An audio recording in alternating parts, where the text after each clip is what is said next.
தினமொரு வசனம்.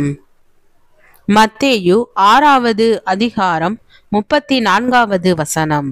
ஆகையால் நாளைக்காக கவலைப்படாதிருங்கள், நாளைய தினம் தன்னுடையவைகளுக்காக கவலைப்படும். அந்தந்த நாளுக்கு அதினதின் பாடு போதும். நாளைய தினத்தை குறித்த ஒரு அச்ச உணர்வு உங்களுக்குள் கலக்கங்களை ஏற்படுத்தி கொண்டிருக்கிறதா? ஏதோ ஒன்றை கற்பனை செய்து அப்படி நிகழ்ந்துவிட்டால் என்ன செய்வது என்ற கேள்வி உங்கள் சமாதானத்தை கலைத்து கொண்டிருக்கிறதா? இந்த உறவு முறிந்துவிட்டால், இந்த நோய் குணமாகாமல் போய்விட்டால், இந்த முயற்சி தோல்வியடைந்து விட்டால், இந்த நம்பிக்கைக்கு எதிராக ஏதாவது நடந்துவிட்டால், இந்த வேலை பறிபோய்விட்டால், இப்படியாக ஏதோ ஒரு சிந்தனை உங்கள் எதிர்காலத்தை நிச்சயமற்றதாகவும் இருள் நிறைந்ததாகவும் உங்களுக்குள் காட்டுகிறதோ? கலங்காமல் இருங்கள். பெரும்பாலான இது போன்ற சிந்தனைகளுக்கு எந்த பிரதிவிளைவும் கிடையாது.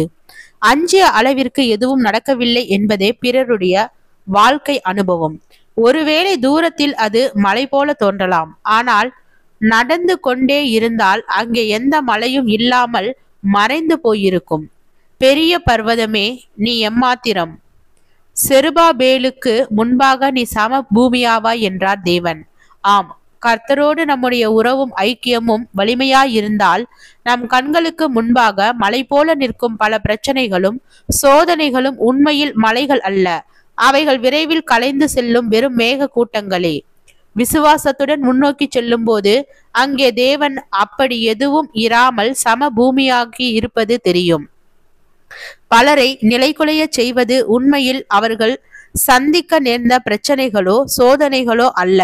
அவைகளை அவர்கள் தைரியமாக வெற்றியாக கடந்து சென்றிருக்க முடியும். ஆனால் அவைகளை அவர்கள் அளவுக்கு அதிகமாக கற்பனை செய்து விசாலமாக்கி அதிகமாக பயந்து போனதாலேயே அவர்கள் அதிகமாக பாதிக்கப்படுகிறார்கள்.